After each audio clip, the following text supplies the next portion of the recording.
This is the last and fourth module of chapter 8. This module is divided into two parts. In first part, we discussed about the shooting method to solve boundary value problem.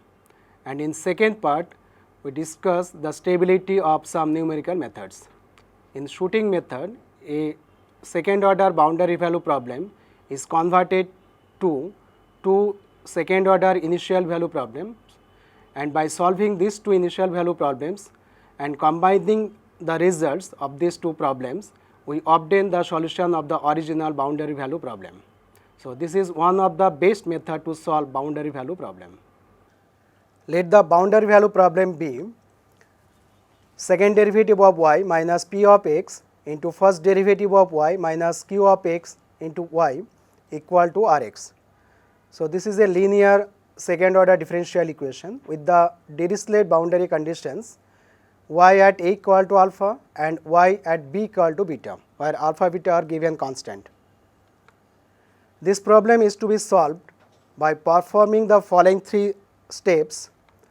In first step, we convert the given boundary value problem to two equivalent initial value problems. In second step, solve these two initial value problems by any method, for example, say Runge-Kutta method or predictor corrector method or any other method. In third step, combine these two solutions to get the required solution of the given boundary value problem. So, these are the three simple steps to solve this boundary value problem by shooting method. Let ux be a solution of the initial value problem. Second derivative of u at x minus p of x, first derivative of u at x minus q of x into ux equal to Rx with the initial condition u at a equal to 0, u of a equal to alpha and first derivative of u at a equal to 0. That means the initial condition is taken as this form. Also let Vx be a solution of another initial value problem, second order initial value problem. Second derivative of v of x minus p of x into first derivative of v of x minus q of x into v of x equal to 0. Note that in second problem the right hand side is 0, but in first problem the right hand side is taken as Rx, which is the right hand side of the original boundary value problem. Here the initial conditions are v a equal to 0 and first derivative of v at a equal to 1. So, initial conditions are changed according to the given problems. Now, equation 2 and 3 are the initial value problems, second order initial value problems. These problems can be solved by any method, but the Runge-Kutta method, second or fourth order Runge-Kutta method is suitable to solve equation 2 and 3. The linear combinations of the solutions of equations 2 and 3, that is yx equal to c1 into u of x plus c2 into v of x, is the solution of the given boundary value problem, where c1 and c2 are arbitrary constants and the value of this constant are obtained by the boundary condition y equal to alpha and yb equal to beta. So, for this boundary condition and using equation 4, we have two equations, alpha equal to c1 into u at a plus c2 into v at a equal to beta equal to c1 into u at b plus c2 into v of b, and solving these two equations we get c1 equal to 1 and c2 equal to beta minus ub whole divided by vb. So, this is the important result to get the combined result for the given boundary value problem.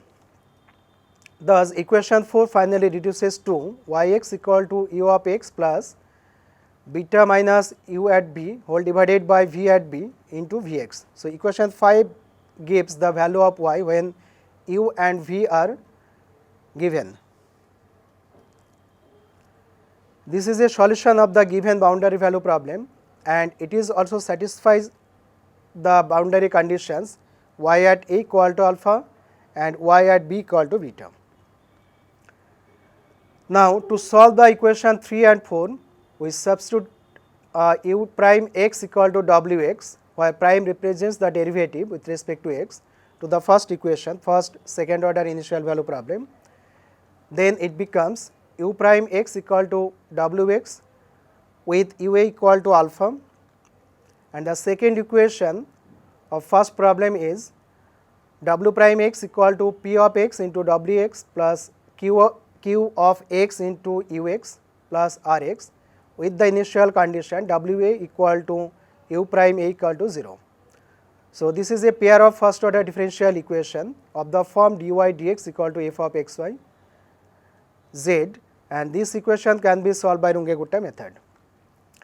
The second equation is converted into a pair of first order linear differential equation by substituting v prime x equal to zx, then v prime x equal to zx with the initial condition va equal to 0, and the second equation is z prime x equal to px into zx plus q of x into v of x with the condition za equal to v prime a equal to 1.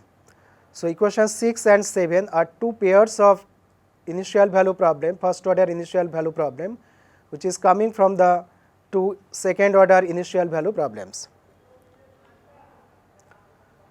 The shooting method is a very good method to solve boundary value problem because it is free from the generation of system of linear equations.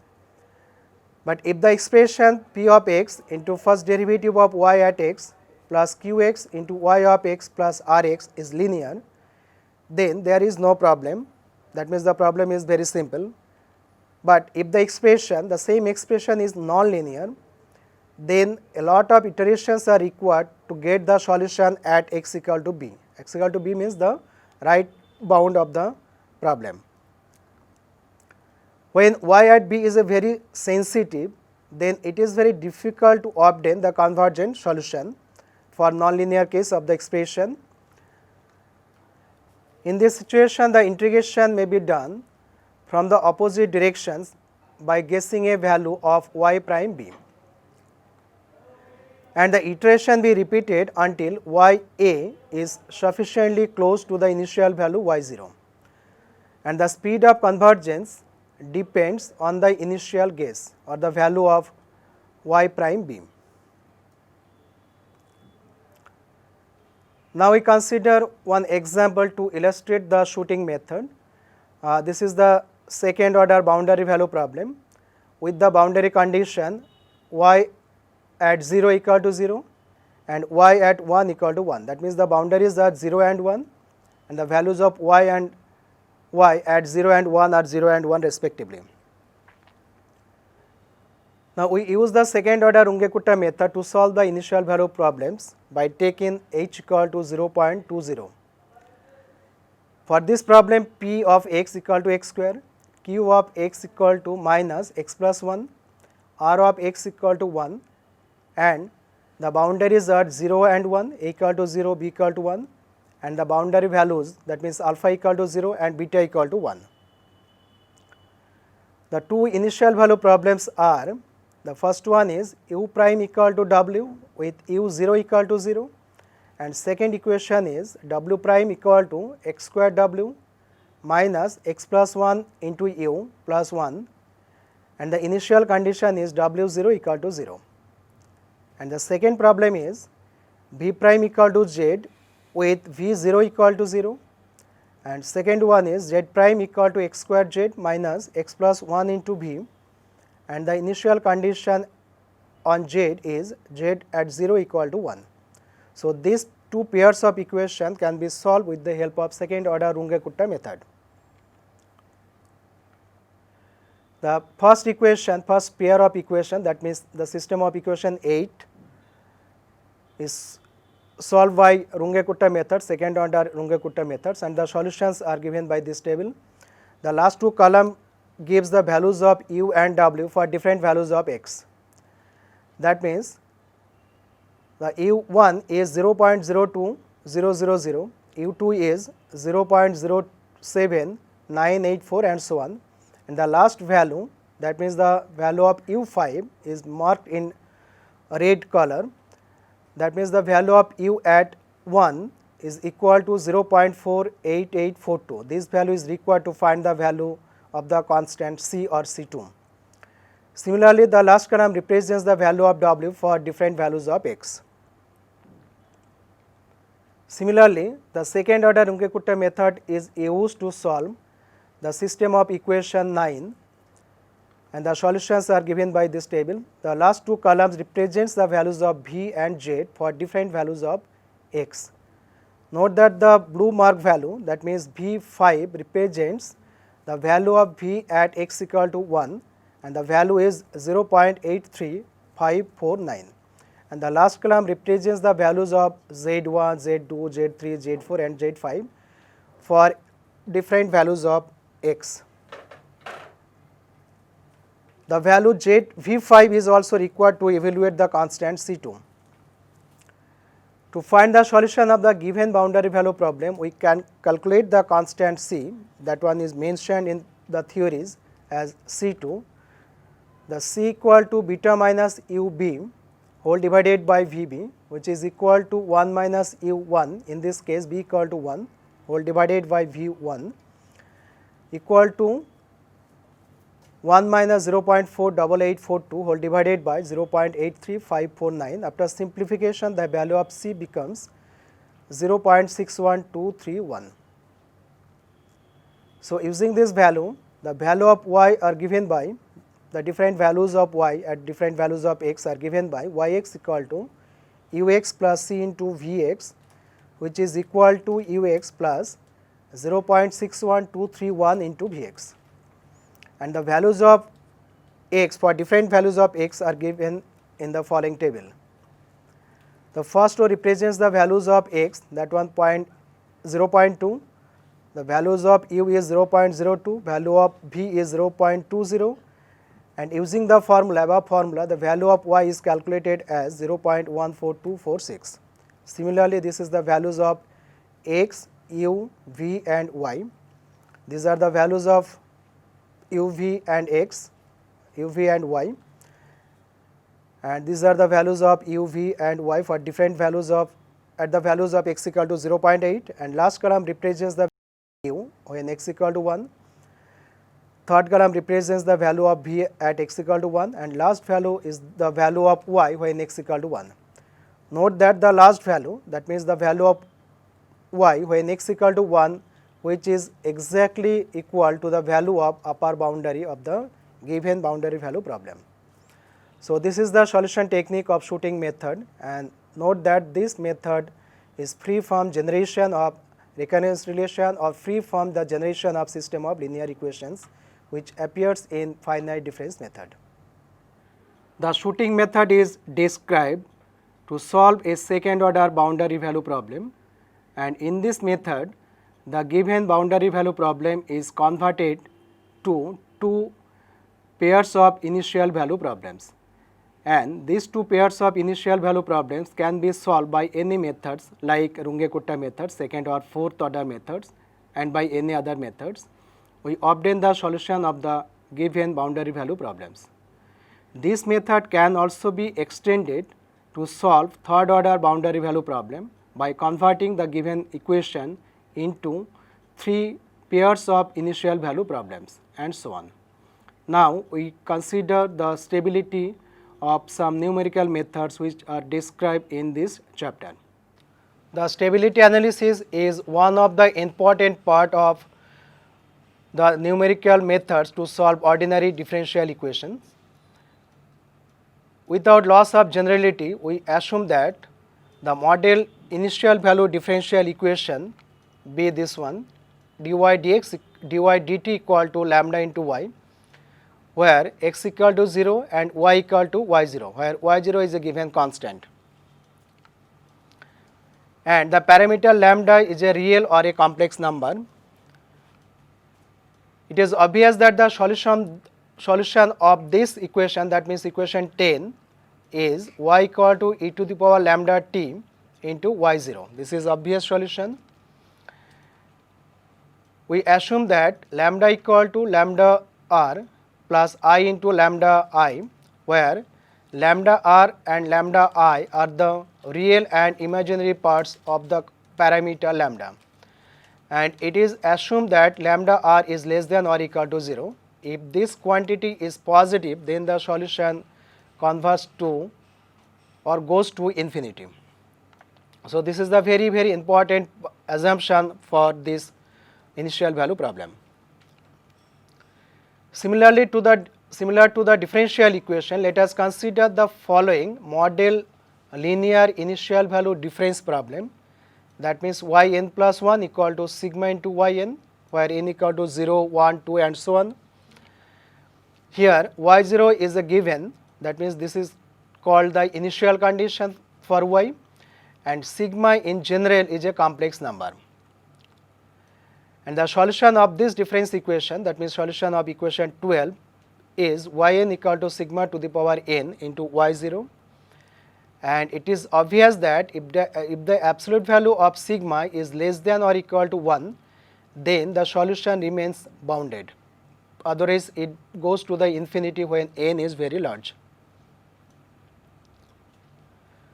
Now, to connect the exact solution and the solution obtained from the difference equation, we determine the exact solution at different values of t, that means at t n equal to n into h, for n equal to 0, 1, 2 and so on, and h is any positive number. This is called the step length.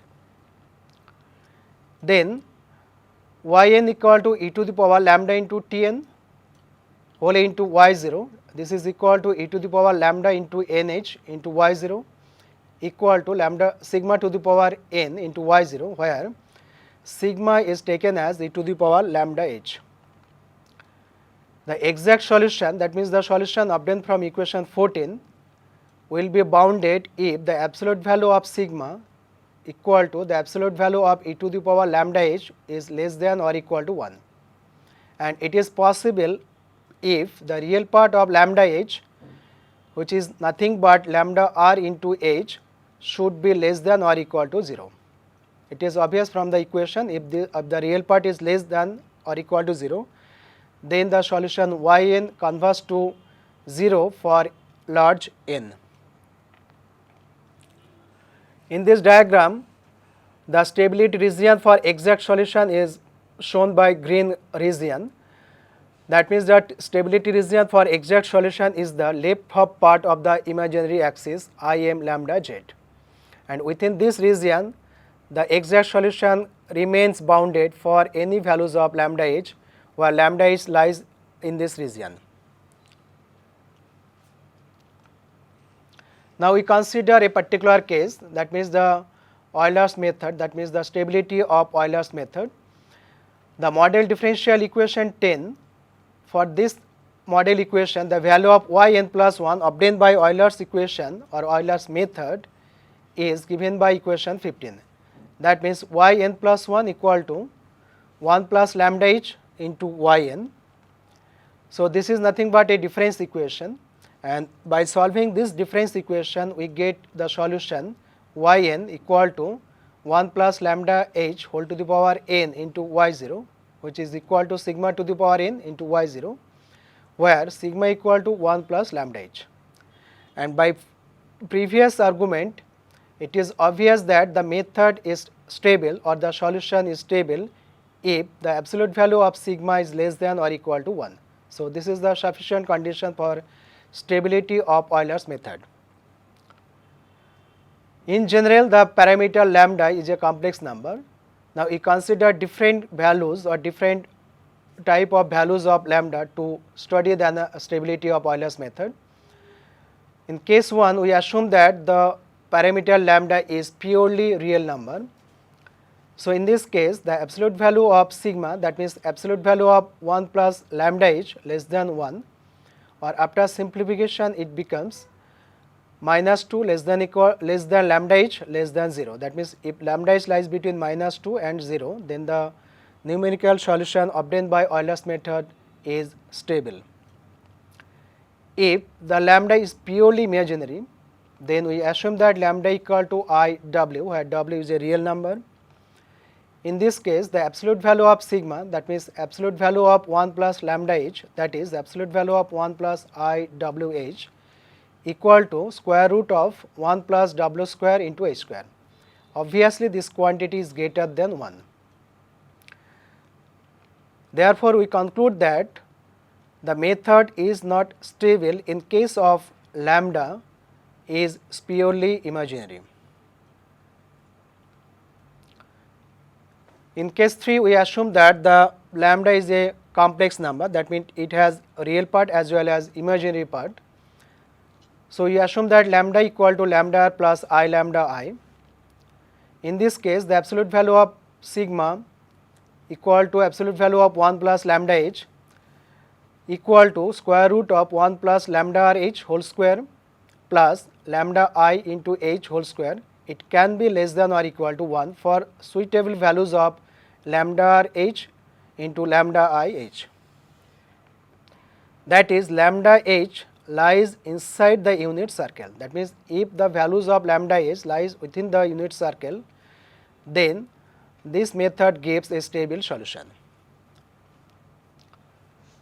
Now, we represent all these cases in this diagram. That means, inside of the circle 1 plus lambda r into h whole square plus lambda I h whole square equal to 1. This represents a unit circle whose center is minus 1 0 with radius 1, and this circle is shown in the following figure, and this is marked by blue color. So, within this region, within this unit circle, the Euler's method gives a stable solution. That means, if we choose the value of lambda h in such a way such that the value lies within this unit circle, then surely Euler methods gives a stable solution. Now, we conclude that to get a stable numerical solution by Euler's method, the step size h must be reduced such that lambda h falls within the unit circle. So, this is the main objective of the stability analysis of any method. That means, the stability analysis actually determines the maximum value of the step size h. Now, if lambda is a real and negative, then the maximum step size for stability is 2 by absolute value of lambda. That means, h less than or equal to 2 by absolute value of lambda. If lambda is real and the numerical solution is unstable, then obviously the value of absolute value of 1 plus lambda h must be strictly greater than 1. This means 1 plus lambda h is a negative number with magnitude greater than 1. So, in this case, if the value of 1 plus lambda h is negative and its magnitude greater than 1, then the Euler's method gives an unstable solution. Since yn equal to 1 plus lambda h power n into y0 for Euler's method, the numerical solution exhibits oscillation with changes of sign at every step. Now, let us consider second order Runge-Kutta method, and we shall discuss the stability of this method by considering the different values of lambda. Now, first we calculate the values of the parameter k1 and k2, which appears in the formula in second order Runge-Kutta method. For the given model differential equation, k1 is equal to lambda into h into yn, and k2 is lambda h into 1 plus lambda h into yn. Using this value, the value of yn plus 1 is yn plus half of k1 plus k2 equal to yn plus lambda h whole to the power 2 by 2 whole into yn. After simplification, it is equal to sigma into yn, where sigma equal to 1 plus lambda h whole to the power 2 by 2. So, this is the value of sigma, and for stability this value should be, absolute value of sigma should be less than or equal to 1. Now, we consider different values of lambda. In case 1, we assume that the value of lambda is real, like previous case. In this case, 1 plus lambda h plus sigma square into h square by 2 is less than or equal to 1. After simplification, this equation or this inequality becomes minus 2 less than equal to lambda h less than equal to 0. So, if the value of lambda h lies between minus 2 and 0, then the second order Runge-Kutta method gives a stable solution. If lambda is purely imaginary, that is if lambda equal to IW where W is a real number, then the absolute value of sigma is greater than 1, then we conclude that in this case the method gives unstable solution. Now we consider lambda as a complex number. In this case also the sigma equal to 1 plus lambda h plus lambda square h square by 2, and which is taken as e to the power I theta, where theta is a real number and I is the complex number, that means root over minus 1. Now we find the complex root lambda h of this polynomial for different values of theta. It is easy to verify that the absolute value of sigma equal to 1 for all real values of or for all values of theta. Obviously theta is a real number. Now this is the diagrammatic representation of the stability region of second order Runge-Kutta method. The inner region represents the stability region of second order Runge-Kutta method. Note that the inner portion bounded by along the real axis minus 2 to 0, and along the imaginary axis the lower bound is minus root over 3 and upper bound is root over 3. Now we consider fourth order Runge-Kutta method to analyze its stability. For the model differential equation, the values of k1, k2, k3 and k4 are calculated here, and using this value, the value of yn plus 1 is given by this expression. In this case, sigma equal to a 4th degree polynomial, which is nothing but 1 plus lambda h plus 1 by factorial 2 lambda h to the power 2 plus 1 by factorial 3 lambda h power 3 plus 1 by factorial 4 lambda h whole to the power 4. So this is the expression for sigma, and for stability the absolute value of sigma must be less than or equal to 1. For different values of lambda, the stability of fourth order Runge-Kutta method is discussed below. For real lambda, the value of lambda h lies between minus 2.785 to 0.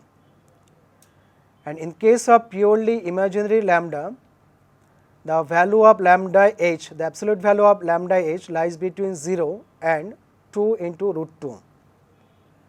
In case of complex lambda, the stability region is obtained by finding the roots of the fourth order polynomial with complex coefficients.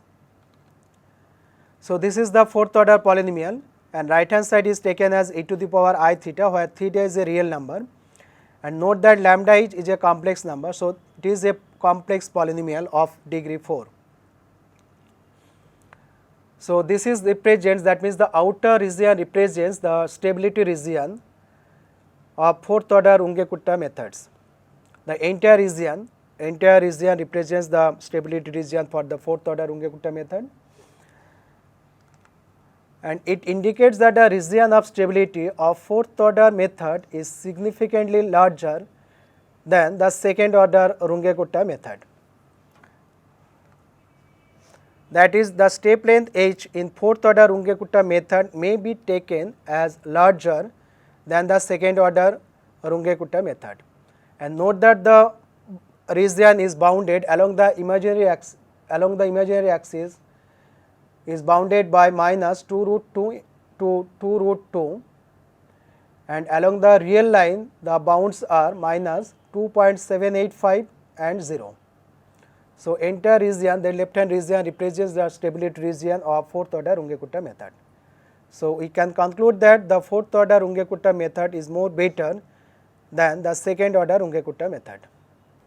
In this chapter we have described some numerical methods to solve ordinary differential equation. We have shown that the Runge-Kutta method is one of the good method to solve ordinary differential equation, because this method is used to solve a first order differential equation.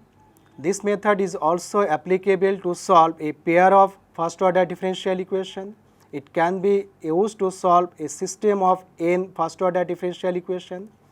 Also, this method is used to solve a second order initial value problems.